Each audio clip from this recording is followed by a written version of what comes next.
জীবনে একবারও কেউ আপনাকে অপমান করেনি এমন মানুষ খুঁজে পাওয়া দুষ্কর।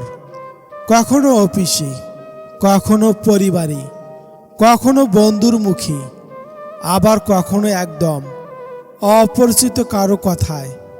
আপনি নিশ্চয় নিজেকে ছোট বা অপমানিত অনুভব করেছেন। প্রশ্ন হচ্ছে, তখন আপনি কি করেছিলেন? চুপ ছিলেন, জবাব দিয়েছিলেন, নাকি মন খারাপ করে চলে গিয়েছিলেন? আজকের এই ভিডিওটা শুধুমাত্র আপনার জন্যে। আপনি যদি কখনো অপমানিত হয়ে থাকেন বা ভবিষ্যতে হন, এই 5টি উপায় আপনাকে শেখাবে কিভাবে সম্মান রেখে জবাব দিতে হয়, না চেঁচিয়ে, না প্রতিশোধ নিয়ে, বরং আত্মমর্যাদা নিয়ে। নাম্বার 1, নিজেকে নিয়ন্ত্রণ করাই প্রথম শক্তি। আমরা যখন অপমানিত হই তখন প্রথমে আবেগে ভাসি, প্রতিক্রিয়া দেই, চেঁচাই, হয়তো তর্কে জড়িয়ে পড়ি। কিন্তু এই প্রতিক্রিয়া কখনো আমাদের জেতায় না, বরং প্রমাণ করে আমরা দুর্বল। উদাহরণস্বরূপ বলা যায়, তিথি অফিসের সবার সামনে বসের অপমানের মুখে পড়ে রেগে গিয়ে চিৎকার করল। পরের সপ্তাহে বস তাকে প্রজেক্ট থেকে বাদ দিল।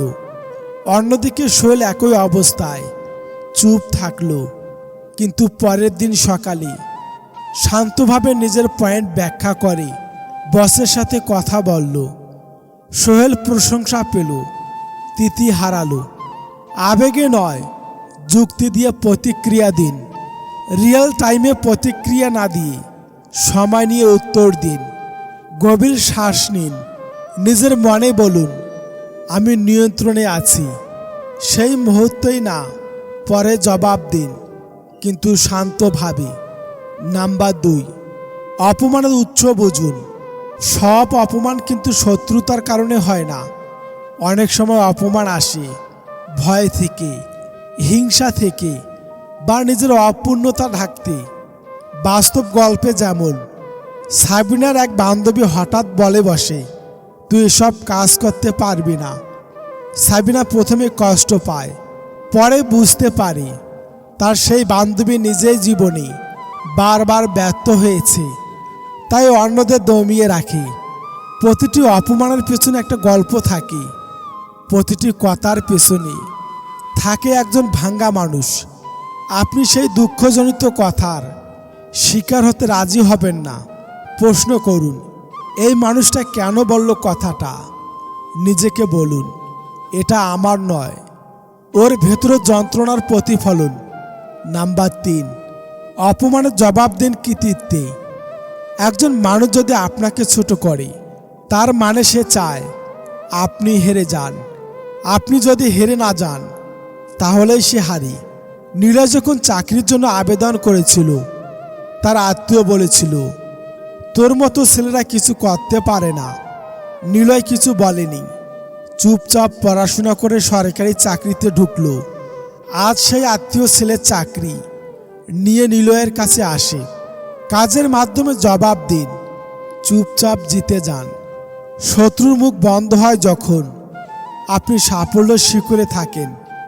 অপমানের কথা লিখে রাখুন, প্রতিদিন প্রেরণা হিসেবে ব্যবহার করুন। লক্ষ্য ঠিক করুন এবং প্রমাণ করুন, কথায় নয় কাজে। নাম্বার 4, শান্তভাবে জবাব দিন, সম্মান বজায় রেখে। সব অপমানের উত্তর দেওয়া উচিত না, কিন্তু কিছু অপমানকে অপেক্ষা করা মানে নিজেকে ছোট করা। সেক্ষেত্রে জবাব দিন, কিন্তু শান্তভাবে।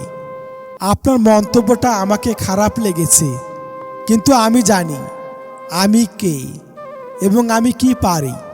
রাগ নয়, যুক্তি ব্যবহার করুন। সম্মান রক্ষা করুন, এমনকি সেই মানুষটিও আপনার শত্রু হোক। ইয়ার কন্টাক্ট রাখুন, মনোযোগ সহকারে কথা বলুন। তুমি নয়, আমি দিয়ে কথা শুরু করুন। তুমি ভুল করেছ নয়, বলুন, আমি এটা ভিন্নভাবে দেখি।